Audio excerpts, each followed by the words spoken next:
Bien, nous allons pouvoir commencer et pile poil à l'heure. Donc cette table ronde, une dent contre vous, vampires et autres créatures de la nuit.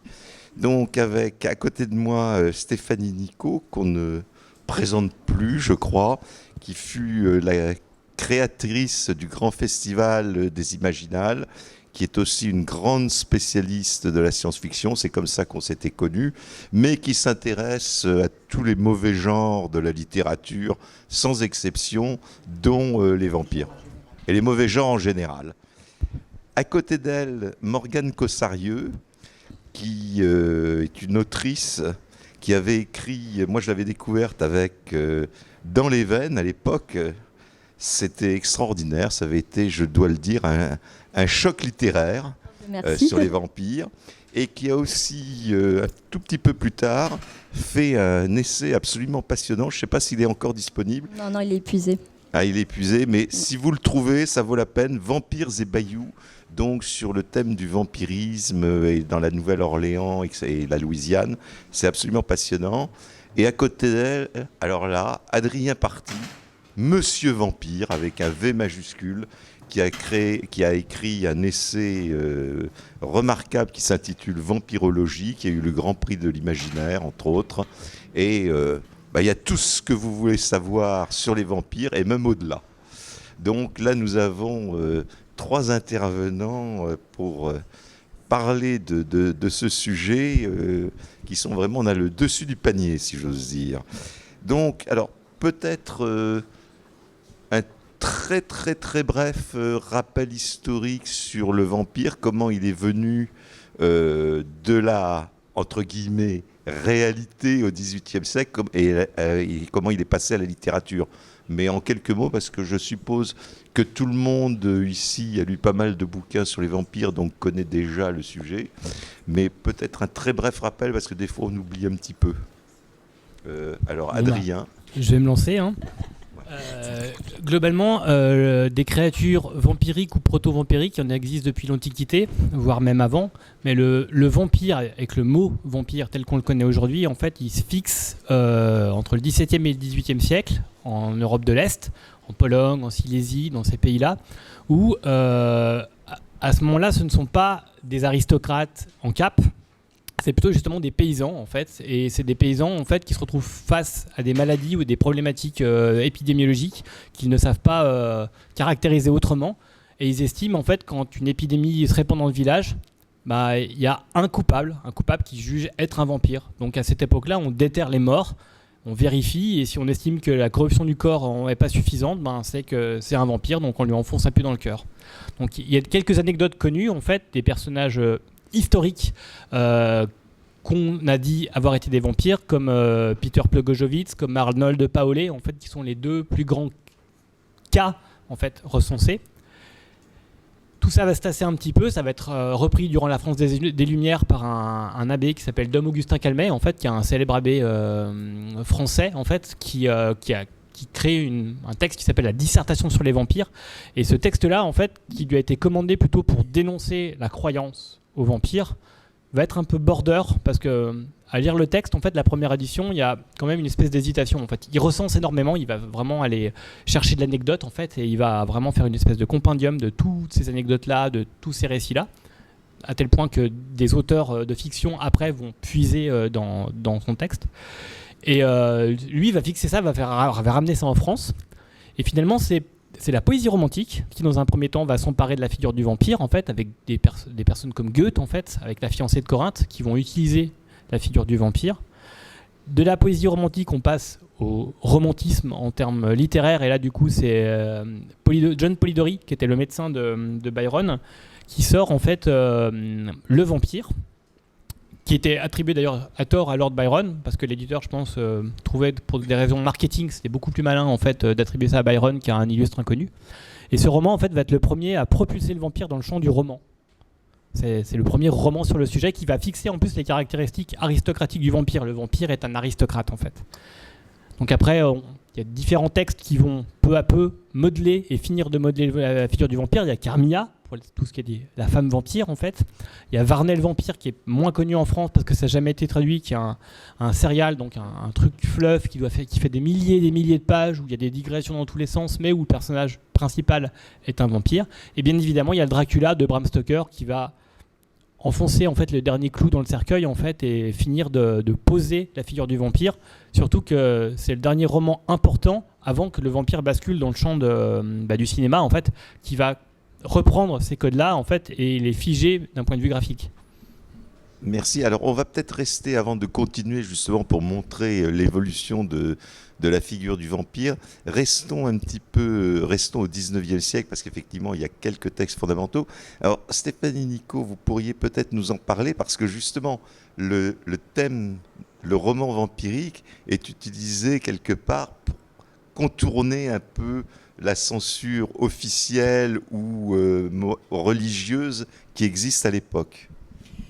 C'est un peu ce qui se fait en littérature, justement, quand il y a un moralisme et tout, pour contourner, surtout dans ces époques, on voyait, j'étais pas plus bête que nous, hein, mais on voyait peut-être moins des évidences qui nous apparaissent aujourd'hui, après avoir connu, y compris les excès de la psychanalyse, où on interprète tout, vous connaissez un peu les schémas, en particulier en France et en Argentine, mais la littérature, elle nous sert aussi parfois à contourner. À dire ce qui ne peut pas être dit ou le faire comprendre au lecteur sans nécessairement l'affirmer. Et c'est comme ça qu'on passe un peu des livres qui sont le roman noir britannique à un certain nombre de textes, dont un qui me tient particulièrement à cœur, qui est Le Diable amoureux de... Là, on est au 18e, hein, c'était même un peu avant le 19e, à la fin du 18e. C'est un texte qui paraît en 1772. Jacques Cazotte, l'auteur de ce Diable amoureux, écrit donc du fantastique. Il aura d'ailleurs une fin un peu tragique puisqu'en 1792 il sera guillotiné, mais ça n'a pas de rapport avec le livre et les aventures. On imagine qu'il a peut-être retrouvé le diable si les accusations que les révolutionnaires de l'époque ont portées contre lui étaient justes. Dans le cas contraire, voilà, il reste simplement un écrivain dont nous nous rappelons et auquel on s'intéresse. Alors qu'est-ce qu'il aborde ? Eh bien, c'est l'histoire du diable que va rencontrer Alvar, un de ses personnages, le personnage central de son histoire. Il va d'abord le rencontrer sous l'apparence d'un affreux chameau, et avec des longues oreilles, tout simplement parce qu'on lui a menacé il n'y a pas longtemps, dans le roman, de lui tirer les oreilles. Donc il y a aussi de l'humour, hein, faut pas le croire. C'est pas toujours les gens aussi sérieux que parfois on nous les présente. Il y a aussi de l'humour dans le récit. Et puis, au bout d'un moment, il y a un personnage qui est un page, Biondetto, un très beau garçon. Donc là, on commence à voir qu'on aborde des sujets qu'évidemment, même s'il n'y a plus la répression qu'il y avait sous la royauté, la République a quand même là-dessus pris des mesures pour qu'on ne persécute plus les homosexuels. On ne les brûle plus, comme c'était encore le cas au XVIIIe siècle, puisque les derniers ont été brûlés à Paris un peu avant la Révolution française. Néanmoins, là, le sujet est abordé et on verra un autre personnage dont Alvar va tomber évidemment amoureux. Il est encore jeune, il jette sa gourme, comme on disait un peu dans ces époques, et il va tomber amoureux d'une certaine Biondetta. Vous commencez à repérer Biondetto, le diable a plusieurs personnages, le diable a plusieurs identités, et on joue ici, vous voyez, bien avant qu'on aborde la question du genre et qu'on la traite et que ça mette en émoi. Au XVIIIe siècle, on jouait déjà avec ça, puisque Biondetto et Biondetta, c'est toujours le diable. Et on sait bien que quand la chair nous travaille, le diable n'est pas loin, en tout cas dans la vision judéo-chrétienne traditionnelle.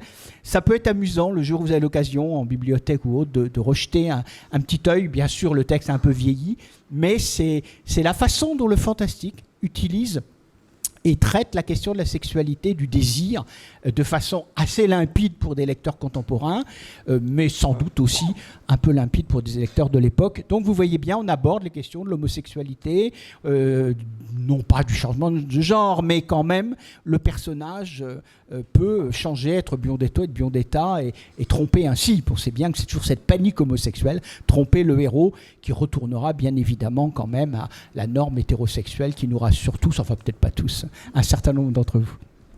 Moi, je voudrais rebondir du coup sur les deux textes classiques, Carmilla et Dracula. Donc dans Carmilla, bon, l'homosexualité est quand même assez évidente, puisque c'est quand même deux filles qui dorment souvent dans le même lit. Mais il y a déjà quand même l'homosexualité dans Dracula, surtout au début, là, avec Jonathan Harker, qui se fait quand même plusieurs fois pomper par le conque. On aborde des thèmes quand même comme de la sexualité de groupe, parce que si on, voilà, si on remplace le sang par un autre fluide, ça commence à devenir sacrément cochon tout ça. Et quand on pense que Lucie se prend quand même le sang de 3 hommes à la suite en transfusion pour la guérir, bon, tu es là... Et le personnage de Carmilla aussi, à un moment, elle est décrite, elle rampe, je me rappelle bien, elle rampe dans le lit de la jeune fille, et puis à un moment, elle s'érige, on la décrit comme gonflée de sang, gorgée. Donc, en gros, Carmilla serait une espèce d'énorme pénis qui se dresserait au-dessus de cette pauvre jeune fille.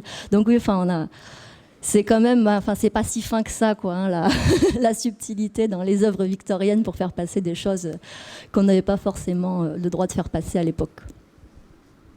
Je vois quand même qu'il y a des enfants dans la salle, donc... Je ne sais pas, voilà. Là, oui. Les enfants comprennent beaucoup plus de choses qu'on ne croit, en tout cas, conformément à leur âge. Et c'est pas eux qui sont traumatisés, en général, c'est les parents qui sont traumatisés. Bon, donc...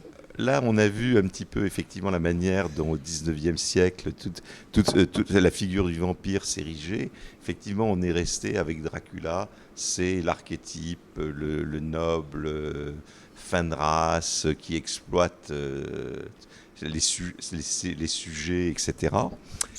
Et je pense que ce qui serait intéressant maintenant, c'est d'aborder au XXe siècle peut-être la manière dont d'abord... Avec le cinéma, il y a une influence colossale et une image se fixe tous inconsciemment dans nos mémoires, le comte avec sa cape et son habit de soirée, etc. Et comment ensuite on arrivera à la manière dont ça va se transformer à nouveau à la fin du XXe siècle. Donc peut-être d'abord parlons un petit peu de l'influence du cinéma qui a été colossale. Du coup, par contre, ce qui est important de dire, c'est que le cinéma n'arrive pas de lui-même, en fait, parce que Dracula, avant d'être un film avec le Browning, c'est le théâtre, en fait. Et ce qu'il faut avoir aussi en tête, c'est que Bram Stoker était lui-même un homme de théâtre. Lui-même avait commencé à travailler sur l'adaptabilité de Dracula, en fait. Il y a eu une lecture théâtralisé du livre qui avait été fait dans les jours qui ont précédé sa publication pour des questions de droit, mais de fait est que le texte avait déjà été adapté par l'auteur qui avait prévu des informations sur les intonations, la position des acteurs, éventuellement des accessoires, donc c'était déjà pensé à ce moment-là. Ce qui se passe, c'est qu'après le décès de Bram Stoker, il y a un homme de théâtre, John Balderston, en fait, anglais, qui va contacter la veuve de Stoker parce que lui avait envie d'adapter ça au théâtre. Donc lui, elle l'adapte, c'est un succès. Ça arrive à Broadway. À Broadway, il y a un acteur hongrois qui prend le rôle qui s'appelle Bela Lugosi. Et de fil en aiguille, quand la Universal décide d'adapter Dracula, en fait, lui, de ce qu'on sait, a priori, a quand même un minimum manœuvré pour s'imposer à la production comme... En fait, en premier lieu, la production avait un autre acteur en tête, qui était Lon Chaney, qui était un acteur très connu aussi pour sa capacité à se grimer, en fait. Les choses qu'on garde de cet acteur-là, c'était sa trousse de déguisement avec tous les maquillages qu'il utilisait. Et il est mort, il était très malade à ce moment-là, il est mort peu de temps après, donc ils ont dû changer leur fusil d'épaule et ils sont tournés vers Lugosi, qui triomphait à Broadway dans le rôle du personnage. Donc il y a une énorme partie de tout ce qui constitue le personnage d'un point de vue visuel, ce que tu appelais le tuxedo, donc le costume de soirée, la cape, le haut de forme, le pendentif avec le cordon rouge, tout ça, ça vient du théâtre avant même d'avoir été posé par le cinéma. Le cinéma va rajouter différentes choses. Le cinéma va progressivement rajouter notamment les crocs, en fait, qui n'étaient pas là jusque-là. Ça fait partie aussi, je pense, du rapport à la sexualité dans les œuvres victoriennes, la morsure. Dans les premiers films sur le sujet, même dans le Browning, on la voit jamais à l'écran. En fait, le vampire fait passer sa cape par-dessus les personnages qu'il mord. En fait, on sait ce qui se passe, c'est suggéré, mais on ne le voit pas. Et c'est vraiment beaucoup plus tard. Alors a priori, la première fois qu'on voit les dents à l'écran, c'est dans un film turc. C'est dans l'adaptation turque de Dracula Istanbul, où on voit pour la première fois, en fait c'est pas vraiment la première fois qu'on voit les dents. La première fois qu'on voit les dents, c'est Nosferatu, qui a déjà des espèces des incisives en forme de rat, en fait. Mais la première fois que le vampire avec ses canines, on voit la morsure avec les canines, c'est ce film turc qui est Dracula à Istanbul, donc Dracula Istanbul'da, qui est une réécriture de Dracula qui se déroule à Istanbul, quoi. Donc c'est la première fois qu'on ajoute un artifice qui sont les dents, quoi. La transformation en chauve-souris, c'est pareil, c'est le cinéma en fait. De mémoire, ça doit être dans Le Fils de Dracula, où on voit justement, il y a une idée là-dessus de la transformation, quoi. Je crois qu'il se transforme déjà dans La Marque du Vampire La aussi. Marque du Vampire, La Marque du Vampire. Mais La Marque du Vampire n'étant pas vraiment un vrai film de vampire. Non, ça joue vraiment sur ça l'idée joue de l'artifice. Mais je crois qu'à un moment, il y a vraiment justement, c'est ça que c'est bizarre, parce que c'est peut-être le plus abusé dans les clichés du vampire et qui te montre le plus, alors qu'en fait, non, c'est des acteurs. On vous révèle la fin, donc c'est des acteurs, c'est pas des vrais vampires. Et aussi, oui, alors du coup, on s'est regardé le Dracula turc et c'était laborieux quand même. Le Dracula turc est un film un peu bizarre, quoi. où à un moment, ils se sentent obligés, en fait, c'était les goûts de l'époque, d'avoir une scène qui se déroule dans un musical turc, en fait, donc c'est presque du Bollywood des années 50 avant l'heure. On a une scène, un aparté, l'une des personnages est danseuse de cabaret à Istanbul, donc on a carrément la revue complète qui est intégrée au film. Ça n'a aucun rapport avec l'histoire, ça ne sert absolument pas à l'intrigue, mais je pense que d'un point de vue des investisseurs, en fait, c'était indispensable pour que le film fonctionne. Et moi, je voudrais rajouter, du coup, Dracula, c'est un des premiers films à lancer toute cette vague de films de monstres Universal. Donc après, il y a eu Frankenstein, il y a eu Le Monstre de Londres, il y a eu La Momie. Et c'est marrant, ensuite, 20 ans après, donc il y a eu la Hammer qui a finalement repris quasiment les mêmes films. Et eux, ils ont commencé par Frankenstein. On ne sait pas trop, mais c'est Christopher Lee qui faisait aussi la créature de Frankenstein. Il n'a pas fait que le vampire, il a fait aussi La Momie. Et c'est marrant de voir comment ils ont tout récupéré. Ils ont fait même les mains d'Orlac, tous ces trucs-là, quoi. Ça, vraiment des cycles à chaque fois. Et je crois même là qu'en ce moment, Guillermo del Toro essaie de relancer aussi les films Universal. Et la Universal elle-même essaie de relancer avec Renfield, Le Voyage du Déméter. Bon, pour l'instant, il n'y arrive pas trop, d'après ce que j'ai vu au box-office. Mais bon, elle essaye, c'est bien. Mais ce qui est intéressant, justement, c'est que, pour parler justement de basculement par rapport au cinéma, c'est qu'en effet, comme dit Morgane, la Universal, ça va être vraiment la première boîte, même si après, c'est pas la seule, à avoir poussé en fait le vampire au cinéma. Et il y a notamment ces 3 films qui sont Dracula, Le Fils de Dracula, La Fille de Dracula, auxquels on peut rajouter La Maison de Frankenstein et La Maison de Dracula, qui sont les 5 vrais gros films avec Dracula de la Universal. Mais progressivement, en fait, parce qu'il y a la fin de la Deuxième Guerre mondiale, il y a d'autres problématiques sociétales en fait qui se font jour, notamment la peur de la science avec la bombe H. Donc les problématiques sont différentes. Et donc le vampire va basculer à un moment déjà dans le registre de la comédie, parce qu'on a Abbott Costello contre Dracula. En fait, il tire le filon jusqu'au bout, et finalement, pour le tirer jusqu'au bout, une fois qu'on a épuisé tous les sujets un peu sérieux, en fait, on va faire un peu de légèreté, on va faire de la comédie, on va faire des films sans moyens. Donc le schéma habituel. On vous conseille Dracula, père et fils, d'Éluard Molinaro. Très très bien. Et après, du coup, pendant un temps, la figure du vampire va sortir de ça finalement, et il va se science-fictionnaliser en fait. Et on a des films comme Not of This Earth, où c'est des créatures vampiriques dont la planète a été détruite par un conflit nucléaire en fait, qui cherchent en fait à s'implanter sur Terre et en s'abreuvant des êtres humains. Donc il y a toute cette idée du vampire. C'est aussi l'époque où arrive Je suis une légende. Les premières adaptations, c'est les années 60 en fait, avec Vincent Price. Donc il y a quand même ce basculement aussi à un moment vers la science-fiction, avant en effet que le vampire gothique retrouve de sa superbe avec la Hammer en fait.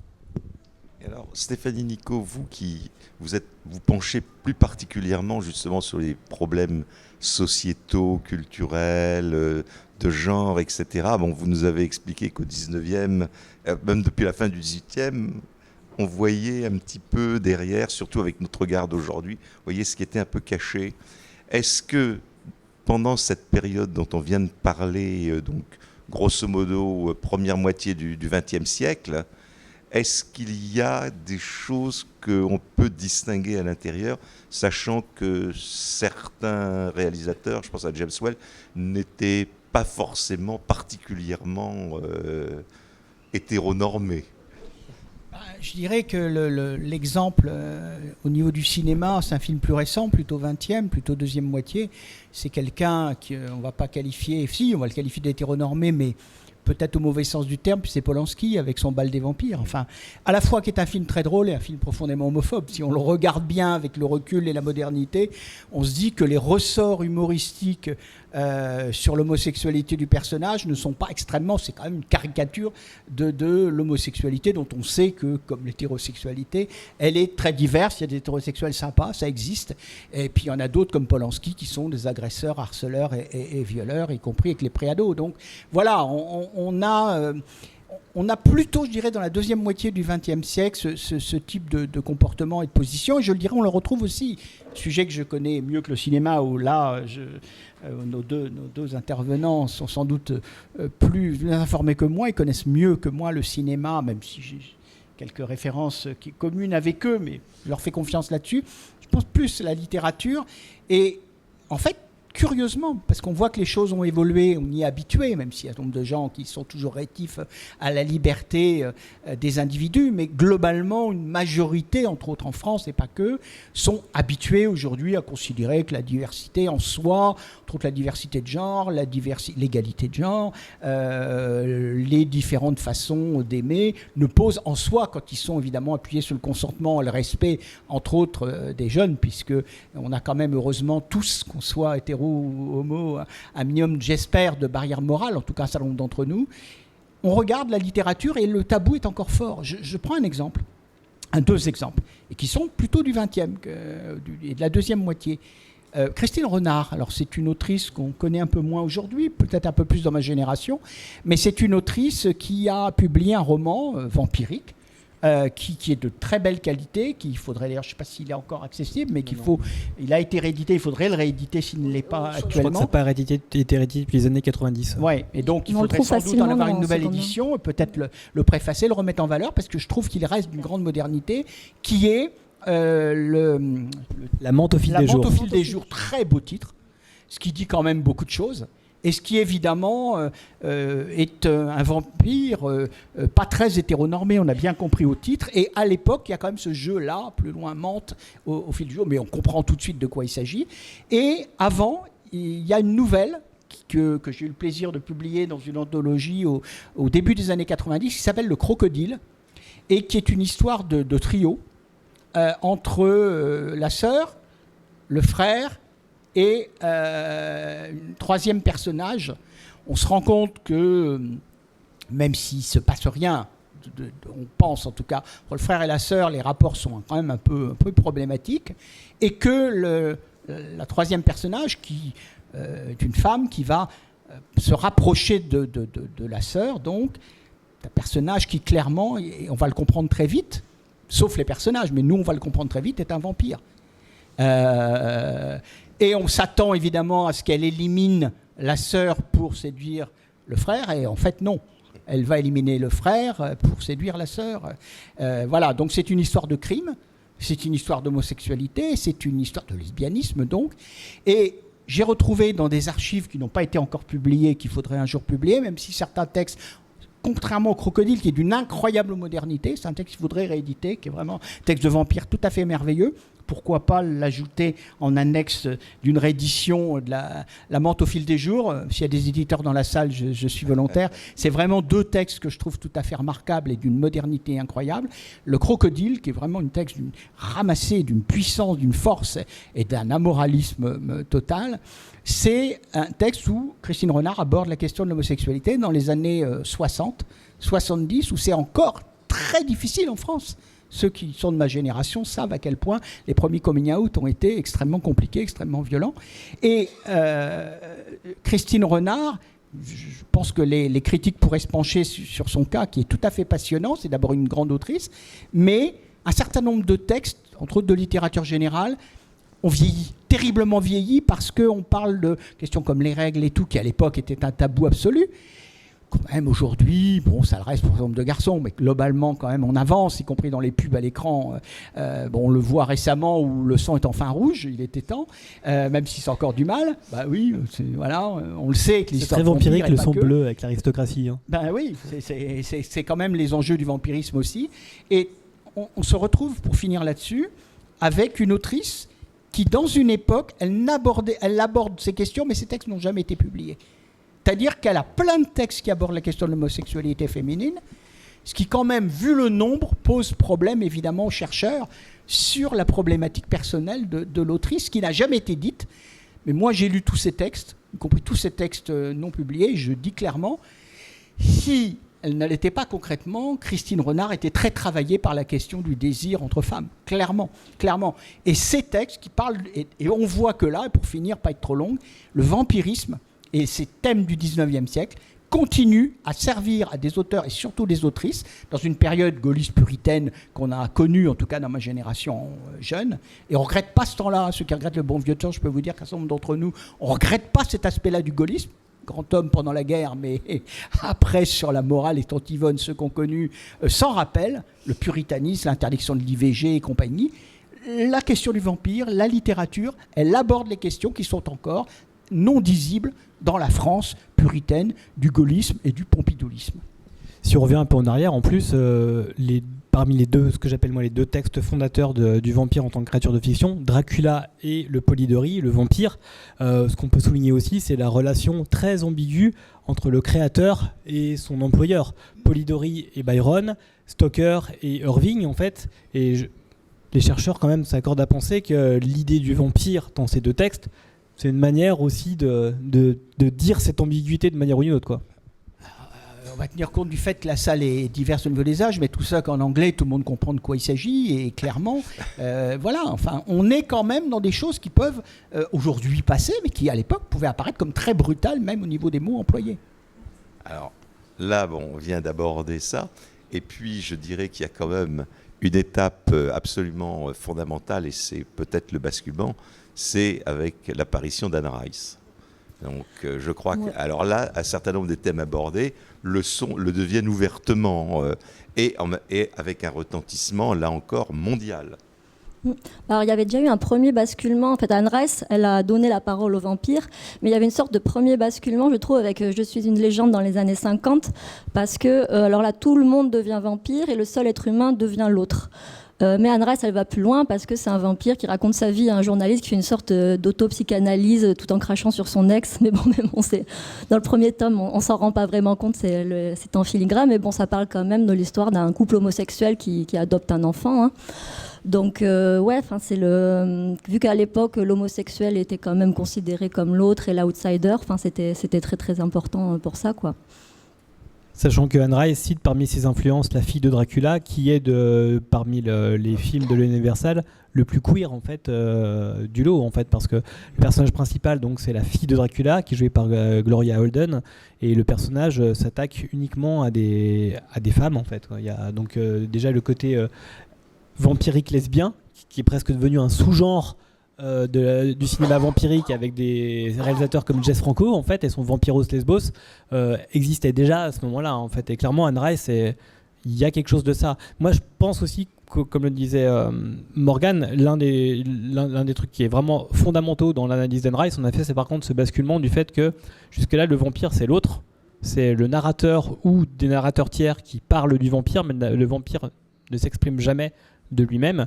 Et avec Anne Rice, c'est le vampire qui prend la parole, c'est le vampire qui dit ses mémoires, même si globalement Anne Rice n'est pas la première, parce que Fred Saberhagen, avec tout son cycle où Dracula va se raconter. D'ailleurs, il y a le livre de Stoker, en fait, qui est redit à la personne de Dracula, qui raconte sa vision du récit, la seule qu'on n'a pas dans le roman original. Pour moi, c'est presque ici que commence déjà le... C'est un an avant Anne Rice, en plus. Ouais, c'est un an avant, en fait. Donc il y a quand même une espèce de synchronicité des thèmes, en fait, sur le sujet. Et avec Anne Rice aussi, le vampire devient américain, parce que juste avant, il venait quand même plutôt d'Europe de l'Est et de Transylvanie. Et à partir d'Anne Rice, donc il va être américain, il va être à la Nouvelle-Orléans. Et pourquoi la Nouvelle-Orléans ? Parce que c'est la ville qui a le plus d'attaches avec l'Europe de l'Est, et ça commence à devenir la terre d'accueil idéale pour le buveur de sang. Et c'est vrai que ça a été vachement réutilisé après. Donc, on pense à True Blood, on pense à Poppy Z. Bright, même Vampire Diaries. C'est dans le sud des États-Unis. Enfin, le sud des États-Unis, en fait, New York aussi devient la plupart du temps le lieu où les vampires commettent leurs méfaits. La Mecque des vampires. Avec des vampires. C'est aussi, Anne Rice, c'est aussi une autrice extrêmement intéressante parce qu'elle aborde aussi des questions d'éthique par plusieurs biais dans ses romans. Il faut savoir que c'est quand même une autrice qui, en tout cas, a été longtemps une autrice catholique. elle est profondément croyante, fondamentalement. Catholique. Et si elle a rompu avec l'Église catholique, c'est justement pour des questions éthiques, à la fois l'immoralisme d'un certain nombre de ses membres vis-à-vis de jeunes, on le sait aujourd'hui très clairement, et je pense à la visite du pape en France, c'est l'occasion de le rappeler, que Anne Rice, un de ses fils étant gay, a rompu avec l'Église catholique à cause de son homophobie. Donc c'est vraiment extrêmement intéressant de voir à quel point une autrice d'un très grand talent, avec une série absolument remarquable, elle est aussi, comme tout écrivain, concerné, touché par un certain nombre de problèmes, et c'est ce qui fait aussi le moteur de son œuvre et de son originalité. Elle est très intéressante d'ailleurs par rapport à son positionnement religieux, je trouve, parce que c'est une autrice catholique dans un monde protestant. Déjà, j'ai lu il n'y a pas très longtemps, en fait, elle avait sorti une autobiographie de son rapport à la religion, qui est relativement intéressant justement parce que elle ressasse depuis ses débuts, donc on comprend mieux notamment l'importance des statuts dans son œuvre, parce que l'église où elle a fait ses premières armes par rapport à la religion, il y avait des statuts qui l'ont tellement marqué que finalement ça a transcendé son œuvre, et on retrouve ces descriptions des personnages marmoréens en fait dans ses premiers textes, et elle a en effet ce positionnement qui change durant sa vie en fait. Il y a un moment, alors qu'elle a quasiment terminé les chroniques, en fait, je crois que c'est un peu avant Cantique sanglant, elle se raccroche très fortement à la religion, et pendant un temps, elle a carrément renié son œuvre, et elle s'est tournée vers des biographies de Jésus, en fait. Elle a écrit 2-3 biographies de Jésus, avant, en fait, en effet, de se rendre compte que l'Église, en tant qu'organisme, ne lui convenait pas en fait par rapport à son rapport à la religion, parce qu'en effet son fils est homosexuel, et ce que dit l'Église catholique des homosexuels ne lui va pas.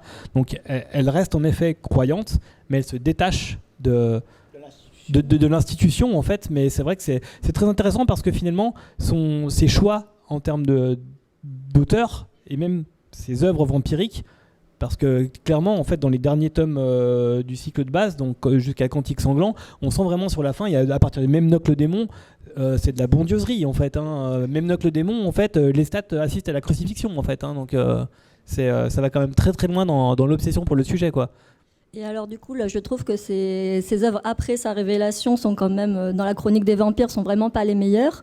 Alors j'ai pas lu les deux bouquins sur Jésus, mais j'ai fait des recherches dessus. Et a priori, c'est des best-sellers aux États-Unis, et l'Église et les critiques ont dit que c'était des chefs-d'œuvre, et que, enfin, a priori, elle a bien fait de se reconvertir dans Jésus à ce moment-là. Tout le monde était très inquiet pour la suite de sa carrière. Enfin, quand même, beaucoup de gens ont commencé à me dire en disant qu'elle avait pété un plomb, et pas du tout, hein. A priori, c'est des bons livres. Et si on lit les livres qu'elle a fait après, donc Prince Lestat, c'était déjà après qu'elle ait renié l'Église catholique, tout en gardant sa foi catholique, hein. Elle a dit qu'elle gardait sa foi catholique, mais qu'elle allait la faire à sa sauce, quoi.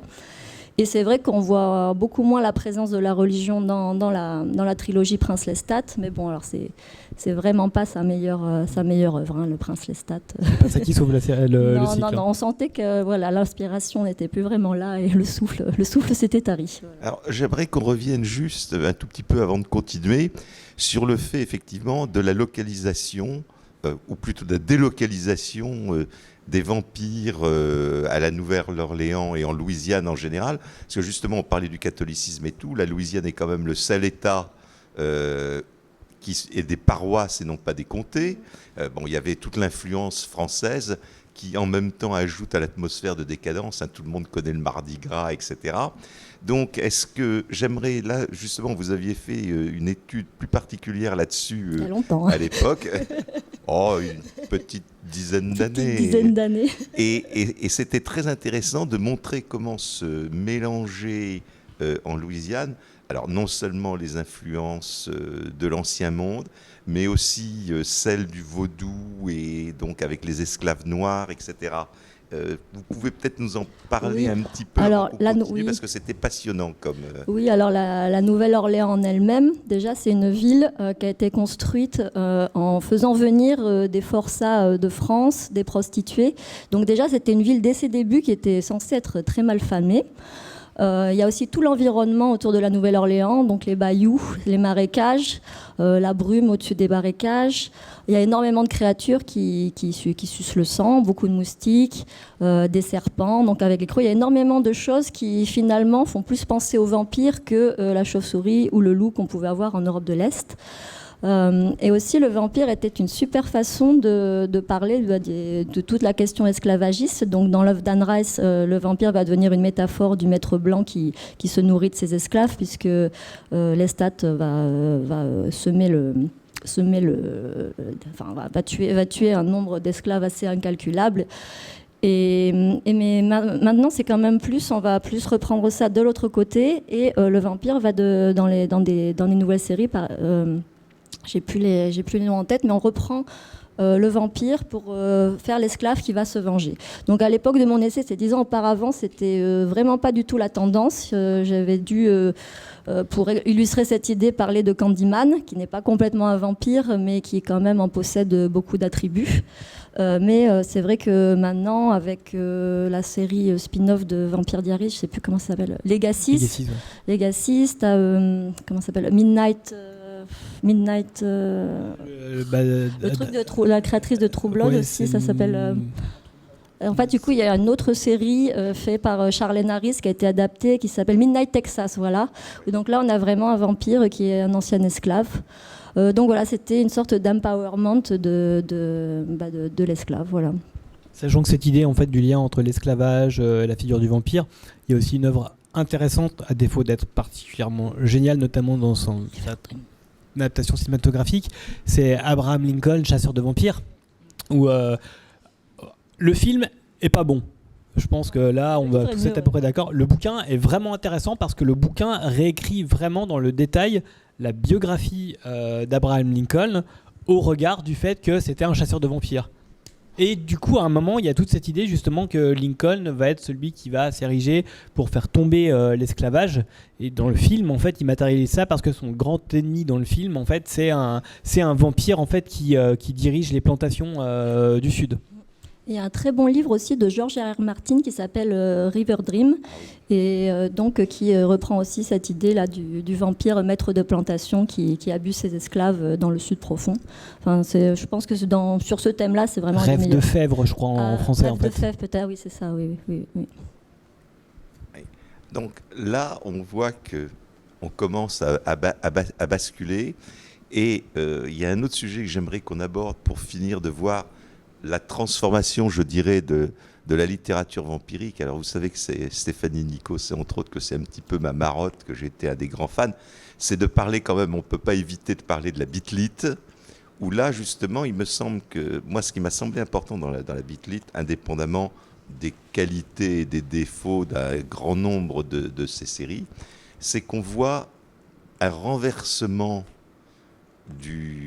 on voit un renversement de paradigme, c'est-à-dire que souvent dans ces romans-là, le vampire devient la proie, et l'héroïne est souvent une chasseuse de vampires. On est loin de la pauvre fille éplorée qui appelle au secours son père ou son fiancé. Donc j'aimerais qu'on parle un petit peu de ça aussi, parce qu'il me semble que ça a été un basculement quelque part dans la vision de la société. Je dirais d'abord, peut-être pour ceux qui ne sont pas spécialistes, le terme beat-lit, to bite, mordre, hein, bon, pas très bon anglais, mais quand même ça c'est assez facile. En fait c'est une marque déposée, il faut le savoir, comme Frigidaire. Hein. Et puis ça a été inventé par une société qui sait faire du marketing et aussi parfois de très bons livres, hein, qui s'appelle Brajlon. Les petits malins qui ont créé Brajlon, qui sont partis maintenant vers d'autres aventures, puisque Hachette a repris la maison d'édition, pour ceux qui ont suivi tous ces problèmes de ces derniers temps. Brajlon a trouvé qu'il y avait un certain nombre de textes qui pouvaient avoir un écho, entre autres dans la jeunesse et entre autres chez les jeunes femmes, qui, on le sait, lisent beaucoup plus que les hommes en règle générale. Donc en termes de marketing et de vente, c'est important de le savoir quand on est dans l'édition. Ils ont repéré et ils se sont dit, pour le vendre en France, on ne va pas se contenter de reprendre le terme britannique habituel, ou en tout cas on le traduit nous par fantaisie urbaine, et après les gens croient que c'est uniquement une fantaisie dans les villes. Non, c'est pas, évidemment pas urban fantasy, c'est pas tout à fait une fantaisie qui se passe que dans les villes, c'est une autre problématique. Mais ils se sont dit, il faut qu'on trouve un thème. Et le plus rigolo, c'est qu'ils ont inventé Beatlit. Tout le monde croit que ça vient du monde anglo-saxon et entre autres des États-Unis, alors que c'est une terminologie qui n'est pas du tout utilisée au Royaume-Uni, en Australie et encore moins aux États-Unis, mais que c'est une terminologie typiquement française, faussement américaine et totalement commerciale, imaginée par Brajlon. Mais du coup, ils ont su créer ce label. Ils ont su lancer, surtout il y a 10-15 ans, et puis un peu moins maintenant, mais ça continue à se vendre très bien, ils ont su vendre toute une série d'auteurs et d'autrices, un peu françaises, un peu français, mais surtout des anglo-saxonnes, avec en effet ce que dit Jean-Luc Rivera, mais un double mouvement. C'est globalement quand même, et la masse fait fond, comme on dit, c'est quand même une littérature plutôt pour les femmes. Beatlit, c'est aussi une littérature qui est un peu comme la chiclite, la littérature pour poulettes, il faut quand même dire ce que ça veut dire. C'est donc pas très flatteur pour le genre féminin. Et en un mot, c'est quand même une problématique d'éditeurs sexistes masculins, vendons des livres aux filles, et pas nécessairement sur les meilleurs considérants. Mais donc cette masse est quand même plutôt problématique. D'abord, les livres ne sont pas toujours très bien écrits. Les histoires sont souvent des séries un peu longues et répétitives. Les schémas sont quand même souvent caricaturaux et souvent un peu les mêmes. Et je vais en revenir quand même aux choses intéressantes, parce que comme dans tout courant, même celui qui est globalement pas intéressant, il y a toujours des choses qui sortent de l'ordinaire et qui sont intéressantes. Et ce courant est quand même très hétéronormé, très domination masculine, très soumission féminine. Et c'est quand même les clichés de la masculinité toxique, et en plus les femmes aiment ça.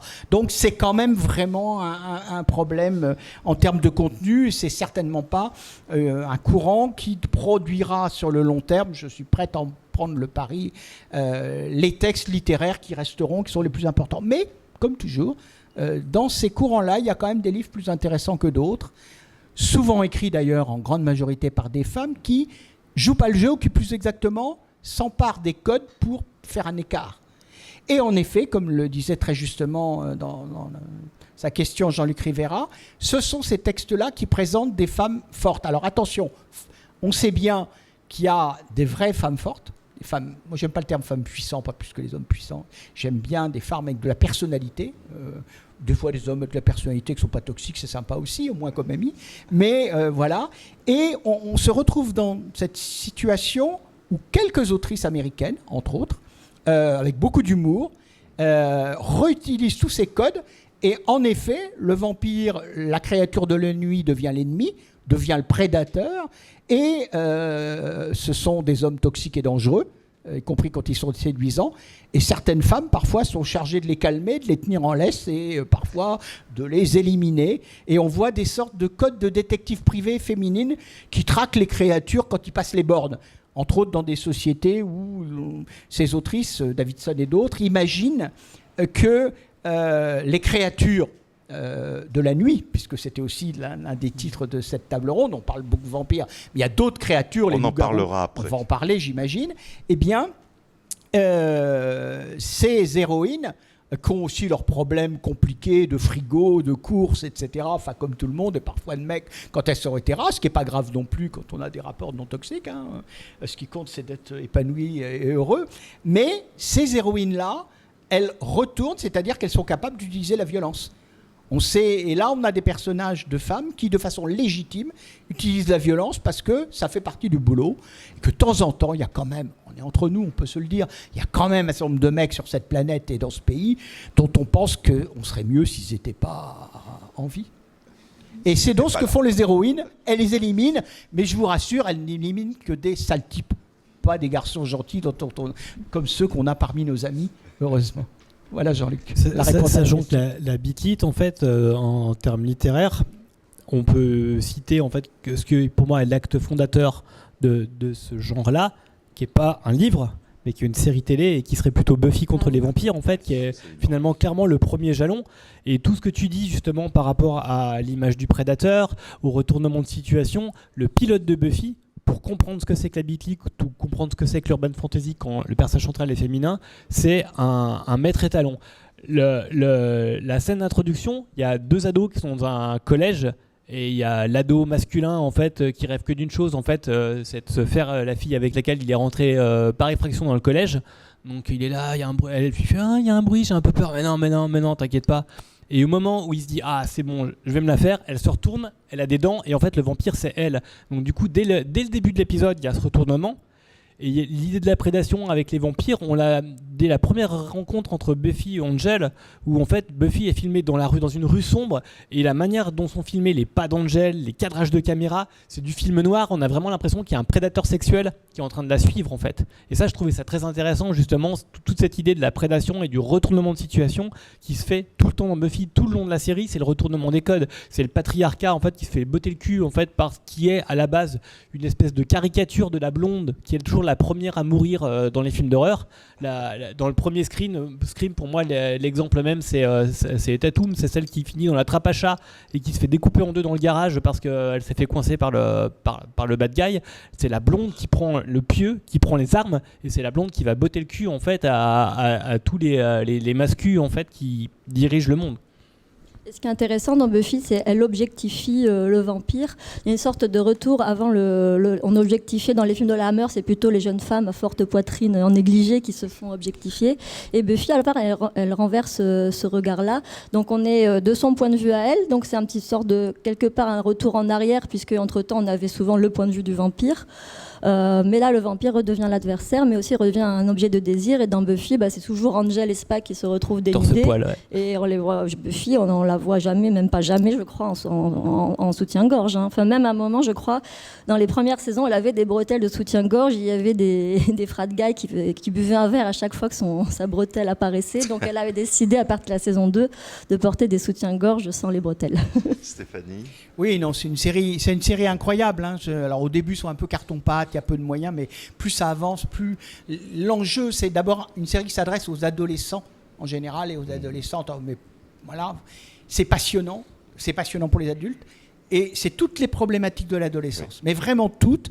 Comment on se construit pour devenir un ou une adulte digne de ce nom, voilà, tout simplement, et pour avoir une vie qui mérite d'être vécue. Et pas nécessairement une vie normative, une vie qui mérite d'être vécue, c'est-à-dire digne pour soi et pour les autres.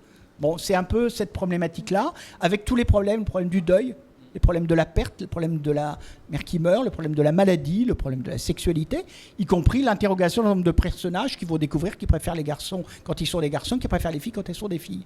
Et je le sais, puisque ça me permettrait d'avoir un petit écho personnel. Ce qui fait que ma compagne est avec moi, et non pas, elle est un peu plus jeune que moi, nettement plus jeune, et qu'elle est avec moi et non pas comme toutes ses cousines avec des intégristes catholiques d'extrême droite, c'est tout simplement parce qu'elle a vu, et ses parents, une sorte de vampire, c'était pas dangereux, donc on laissait regarder, il la laissait rien regarder, il la laissait jamais sortir. Elle a découvert Buffy contre les vampires, elle a été passionnée par cette série, et évidemment, elle a été un peu troublée par l'une des héroïnes. Et elle a donc découvert qu'en fait, si elle n'était pas très branchée garçon, c'était sans doute pas par hasard. Donc c'est ça qui a fait sa formation, c'est ça qui lui a posé toutes les questions. Et je pense qu'elle n'est pas la seule. Et que, y compris la façon d'un certain nombre de jeunes femmes hétérosexuelles, il y en a des très bien aussi, ont posé la question de leur rapport aux hommes. C'est-à-dire, qu'est-ce que c'est que les hommes toxiques ? Et pourquoi il ne faut pas choisir cela ? Il y en a une majorité, je sais, mais il y en a quand même d'autres qui sont sympas. Eh bien, ces problématiques-là, elle les trouve nécessairement dans Buffy contre les vampires. C'est une série qui continue à produire des effets, qui a produit des effets, et même si on a pu le critiquer sur sa façon un peu dure de diriger parfois les acteurs et les actrices, Joss Whedon, le responsable Joss Whedon, le responsable de la série, le créateur de la série, c'est quelqu'un qui a dit qui était très clair dans ses prises de position récentes sur MeToo et sur le reste, comme par hasard. Il a dit que y avait le féminisme, c'était pas le contraire du sexisme, qu'il n'y avait pas 36 types de féminisme, le féminisme c'était l'égalité. Et de la part de Joss Whedon, quelqu'un qui a une audience et qui a pu s'adresser à la jeunesse, je trouve que c'est une prise de position, même si on peut émettre certaines critiques sur sa façon toxique de diriger les acteurs et les actrices, c'est quand même quelque chose d'important. Et c'est une série qui a marqué beaucoup, beaucoup de jeunes, y compris dans des familles traditionnelles qui, sous-estimant les littératures d'imaginaire, parents, méfiez-vous, Sachant que la part de Joss Whedon dans la série est indéniable. De toute façon, c'est lui qui a créé la première histoire qui était adaptée au cinéma, qui a fait plus ou moins un four et qui était reprise après en série télé. Par contre, ce que je trouve intéressant aussi dans le fait que justement par rapport à tous les débats qu'il y a eu sur la manière dont il a traité les actrices et certains acteurs, c'est que ça a permis aussi de remettre en lumière que Joss Whedon n'est pas le seul créateur de Buffy contre le vampire. Il y a des réalisatrices, des scénaristes, des costumières, des décoratrices en fait. Et il y a toute une équipe, notamment je pense au niveau des scénaristes, des gens comme Jen Espenson, comme Lisa Morton en fait, sans qui la série en fait ne serait pas ce qu'elle est justement. Parce qu'il y avait aussi des regards féminins au niveau de la production, que je pense qu'il y a ces qualités-là à ce show en fait. Et je pense aussi, moi, ma passion pour les vampires, elle remonte un petit peu avant Buffy, mais je pense que Buffy, ça a clairement, c'était le feu vert en fait. C'était waouh, oui. Non mais là, je peux plus faire marche arrière quoi en fait. Et Spike, quel personnage. Spike, oh là là. Quand plein de filles un peu traditionnelles, elles étaient là toutes, c'était comment il s'appelle, Angel. Enfin, c'était terrible quoi ça. Et évidemment, les mauvaises filles, elles préféraient Spike, qui est un mauvais garçon, qui parfois a des côtés toxiques, c'est un vampire, mais il va progresser. Ouais. Comme quoi. Tout est possible, il y a des hommes qui progressent, en tout cas dans Buffy, au moins. Et je pense alors que Buffy, si je dis pas de bêtises, était vraiment la première série à montrer une relation homosexuelle. Et c'est vrai que quand on le regarde maintenant, c'est quand même très très léger. On les voit pas faire l'amour avant la saison 6. Et dans la saison 4, donc quand elles se rencontrent, elles font l'amour en jetant des sorts. Elles se tiennent la main et elles ont beaucoup d'émotions, elles respirent fort. Mais c'est fou de voir l'histoire de la télévision qui se fait par rapport à Buffy.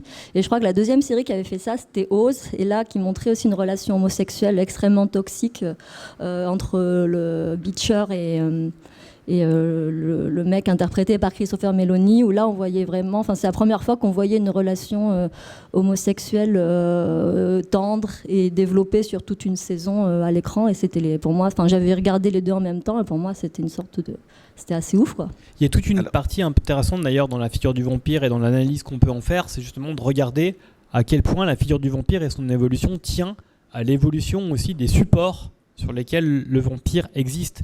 Tout le basculement, notamment dans les années 80, vers le cinéma jeunesse, des films comme Fright Night, donc Vampire, vous avez dit Vampire, il y en a une foutitude à l'époque, et Génération Perdue aussi. Tout ça, en fait, ça se fait en parallèle avec le milieu de la vidéo qui démarre, parce que c'est pas des films qui ont fait des énormes succès sur grand écran, c'est des films qui vont cartonner aussi en VHS, en fait. Génération Perdue aussi. Ouais, en fait, tous ces films-là, en fait, pour avoir eu accès aux chiffres des sorties, ça n'a pas forcément été des films qui vont fonctionner à ce moment-là, mais c'est des films du coup qui sont pensés pour un format plutôt ado en fait, et c'est aussi là que naît la pop culture pour les adolescents en fait, à cause des aléas des supports reproductibles. Alors en parlant là on vient de parler un petit peu de tous ces codes qui sont cassés, etc. J'aimerais quand même, Morgane Kossarieu, qu'on parle un petit peu de Dante Even, parce qu'alors là, la figure du vampire, comme la figure des chasseurs de vampires d'ailleurs, ils en prennent plein la figure. On est vraiment... Le comte Dracula et sa cape, ils sont vachement loin. Là, on est vraiment... vous me passerez l'expression, dans le caniveau, quoi, quasiment. Oui, alors moi, du coup, je suis une énorme fan des films de vampires des années 80, donc on en parlait, donc Génération Perdue et Aux Frontières de l'Aube, j'ai dû les voir 50 fois chacun. Donc, Dante Even, c'était une façon de rendre hommage à cette époque-là. Et alors, du coup, c'est un bouquin que j'avais sorti il y a 10 ans, donc en plein quand Twilight était au cinéma. Et je me sentais un peu indignée, quoi. Je sentais qu'on me retirait le vampire que j'aimais bien. Donc j'ai voulu retourner vers ça et alors pas forcément reprendre les codes du Dracula, du vampire aristocratique, mais vraiment oui, le vampire punk, le vampire crade, le vampire qui vit dans des squats, dans des vieilles fermes désaffectées. Et du coup, alors là, ce Dante Even là, c'est pas forcément le livre que j'avais écrit il y a 10 ans. Donc je l'ai réécrit. Là, j'ai quand même changé pas mal de choses parce que vu que c'était un anti-Twilight, je voyais pas vraiment l'intérêt de ressortir juste un anti-Twilight 10 ans plus tard, parce que bon, maintenant plus personne n'en a rien à foutre d'aller contre Twilight puisque le phénomène de mode est passé. Donc j'ai essayé de renouveler la figure du mythe et j'ai vraiment joué sur l'organique, parce que mes vampires, en fait, ils ne boivent pas que du sang. En fait, ils dévorent tous les fluides du corps humain. Donc, je vous laisse imaginer. Et j'ai vraiment essayé de jouer plutôt avec les codes du body horror, des choses comme ça. Voilà, c'était ma façon d'apporter ma petite pierre à l'édifice. Sachant que pour moi là-dessus, Morgane, elle est dans la continuité d'auteurs comme on peut parler de Poppy Z. Bright en fait, quelques années auparavant, qui était déjà en fait dans ce versant un peu corporel presque du vampire en fait, et trash, beaucoup plus du vampire de l'underground en fait. Et pour moi, l'urban fantasy est aussi quelque part le basculement en fait de ce que j'appelle moi le vampire des champs, donc le vampire aristocratique qui vit dans son grand château au milieu des paysans et qui se repète ces paysans là, qui devient le vampire des villes dans les années 80, parce qu'en fait finalement l'humain et donc le lectorat migre, il va dans les villes et donc le vampire est obligé de suivre ses proies. Donc le seul moyen pour le vampire de survivre dans les villes, c'est de se fondre dans la marge, en fait, finalement, dans les zones d'ombre de la société. C'est aussi, sans même parler de vampires, des bouquins comme le Neverwhere de Neil Gaiman, en fait, qui s'intéressent beaucoup justement au devenir des SDF, des laissés pour compte. Et pour moi, en fait, c'est vraiment dans cette continuité-là, justement, le punk, la NAR, le SDF, en fait, et tout ce côté marge qui est intéressant dans la manière dont tu reprends le mythe du vampire. Alors là, je vois que l'heure tourne impitoyablement vite. Je n'oublie pas quand même que dans l'intitulé de cette table ronde, il y avait « Et autres créatures de la nuit ». Alors, on a peut-être quand même le temps de parler 5 minutes, parce que je trouve que ce serait dommage, sinon, de parler des loups-garous, qui sont les autres créatures qui, me semble-t-il, reviennent en force depuis quelques années. Donc, je ne sais pas qui voudrait d'entre vous en parler. J'ai écrit un livre de loup-garou. Je peux peut-être. Alors, je suis pas une spécialiste du loup-garou. J'avoue, je connais pas complètement. J'ai juste vu beaucoup de films, mais j'avoue, je connais pas vraiment l'origine du mythe, même s'il me semble que c'est quand même assez associé à l'origine du vampire. Parce que dans les cas d'Europe de l'Est, donc le vampire n'était pas forcément quelqu'un qui te. Enfin, il avait pas c'était pas Bela Lugosi qui vient te sucer le sang. C'était un mâcheur de linceul. Même il venait chez toi te piquer des objets. Il venait pas te piquer que ton sang. Non, et la frontière entre les deux n'existait pas en fait. Hein. Les mots vampires utilisés en Serbie ou ainsi de suite pouvaient désigner aussi bien des sorcières que des loups-garous que des vampires. C'était une créature en fait. Ouais. Et du coup, moi, je vais vraiment me pencher sur la question de la métamorphose du monstre et du body horror dans mon roman Vertèbre.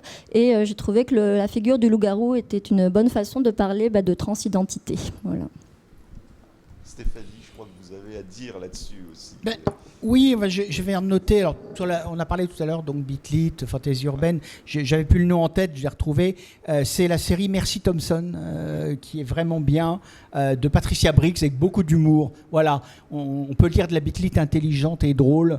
Patricia Briggs, je vous recommande vraiment. Et paradoxalement, c'est une des plus anciennes, parce que c'est la première série de Beat-Lit éditée sous ce label-là par Milady à l'époque, en fait. Oui.